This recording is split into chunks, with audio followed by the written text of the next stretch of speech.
আসসালামু আলাইকুম। প্রতিদিনের মতো আজকে একটি নতুন ভিডিও নিয়ে চলে আসলাম। আশা করি সবাই ভালো আছেন। আলহামদুলিল্লাহ আমরাও ভালো আছি। তো এই যে সকাল সকাল বিছানার চাদর চেঞ্জ করে নিলাম। এত বৃষ্টি বাহিরে, কোনো কাপড়-চোপড় শুকানোর মতো অবস্থা নাই। তারপরও হচ্ছে এগুলো তো চেঞ্জ করতেই হয়। তো এই যে বিছানার চাদর চেঞ্জ করছি, আনাস উঠে হচ্ছে সে নাচতেছে, ঘুরতেছে। তো সে নতুন ইদানিং নাচ শিখছে। মানে এই যে হাতের এমন করা।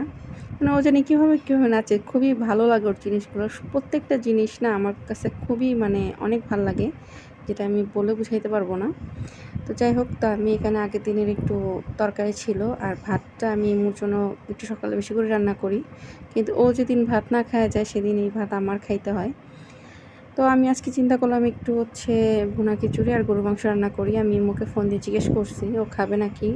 ওর প্রায়োরিটিটাই বেশি দেওয়া হয়। ও যদি খাইতে চায় তখনই হচ্ছে রান্না করি। তো ও বলছে ঠিক আছে রান্না করো, সমস্যা নাই। আমারও কয়েকদিন ধরে হচ্ছে খাইতে মন চাইতেছে। তাই আমি একটু ভুনা খিচুড়ি আর গরুর মাংস রান্না করব। এই যে পাতিলটা ধুয়ে নিতেছি, মাংসটা হয়ে গেছে। তো এখন হচ্ছে আমি মাংসটা মানে পাতিলে দিয়ে সব মশলা-টশলা একসাথে দিয়ে নেব। আর আমার একটা বাজে অভ্যাস আছে একটু পর হাত ধোয়া। তো জানি না এই জিনিসটা মানে কেন এই হ্যাবিটটা আমার হইছে। একটু পর যেটাই ধরি একটু পর হাত ধুইতে হয়।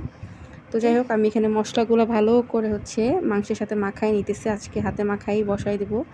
তো আমার চুলায় এখন হচ্ছে আনাসের খাবার আছে, এজন্য আমি এটা ম্যারিনেট করে কিছুক্ষণ হয়তো আধা ঘন্টা রাখতে হবে। তো এর মধ্যে হচ্ছে ইমু বাসায় আসছিল একটা কাজে। তা আমি এখানে বসে হচ্ছে নুডলস খেতেছিলাম। আমার সাথে হচ্ছে আনাসকে একটু পাস্তা দিতেছিলাম। বললাম না আমি নুডলস খেলে হচ্ছে পাস্তা খাই। তো পরে হচ্ছে আনাসের খাবারটা উঠাই দিয়ে আমি হচ্ছে এখানে তরকারিটা বসাই দিছি। তো আজকে তরকারিটাতে প্রথমে আমি যে এলাচ, তারপর হচ্ছে গরম মশলাগুলো মানে দেই নাই, আমার মনেই নেই। পরে হচ্ছে মনে পড়ছে যে আমি তো তরকারিতে কোনো গরম মশলা দেই নাই। তো আজকে না একটা কথা বলতে খুব ইচ্ছা করতেছে। কথাটা হচ্ছে কি, আমি জীবনে অনেক মানুষের সাথে মিশছি, মানে মেয়েদের সাথে বেশিরভাগ। তো তাদের দেখছি কি যারা হচ্ছে বেশি আকাঙ্ক্ষা থাকে না জীবনে, অনেক মেয়েরই হচ্ছে অনেক আকাঙ্ক্ষা থাকে যে এই করবে সেই করবে, তারাই জীবনে সব কিছু পায়।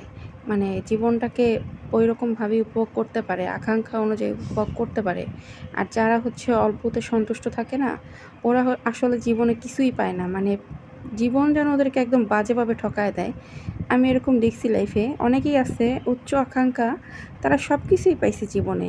কিন্তু আমার মতো যারা হচ্ছে মানে অল্পতেই সন্তুষ্ট যে ঠিক আছে সমস্যা নাই এতেই হয়ে যাবে, তখন না আসলে কিছুই পায় না জীবনে, আমি দেখছি যেটা।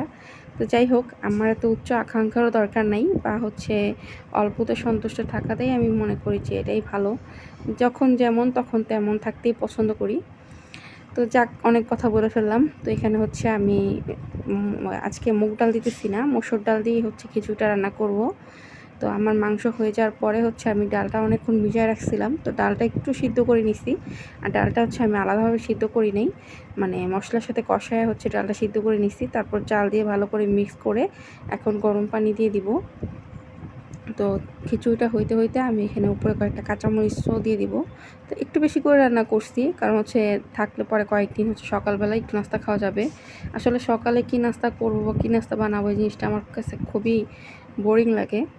তো এই যে ইমু খাওয়া দাওয়া করে চলে গেছে। ইমু বাসায় আবার আসছিলো, এসে খাওয়া দাওয়া করছে। তা আমি এখানে হচ্ছে এই যে খিচুড়ির সাথে মাংস খাইতেছিলাম। ভালোই হয়েছে, আজকের মাংসটা না ওরকম ভালো লাগেনি আমার কাছে আহামরি, কিন্তু খিচুড়িটা মজা হয়েছে। যাই হোক, আমি বিকালে হচ্ছে একটু চা বানায় খেতেছিলাম। একটু ঘুমায় গেছিলাম, সন্ধ্যায় উঠছি। তো একটু চা বানায় খাইছি। এই যে চা নিয়ে বসছি। আনাস খুব বিরক্ত করতেছে। আসলে আনাস বিরক্ত করার কারণ হচ্ছে ওর কাপটা লাগবে। যাই হোক, তো পরে হচ্ছে সন্ধ্যায় ইমু বাসা আসার পরে একটু মুড়ি দিয়ে গরুর মাংস মাখায় নিছিলাম, আর কিছুই করি নেই। তো আজকের মতো ভিডিওটা এই পর্যন্তই। যে যেখান থেকে দেখতেছেন অবশ্যই আমার পেজটা ফলো করবেন, আর ইউটিউব চ্যানেল থেকে দেখলে সাবস্ক্রাইব করবেন আশা করি। তো আজকের মতো এই পর্যন্তই।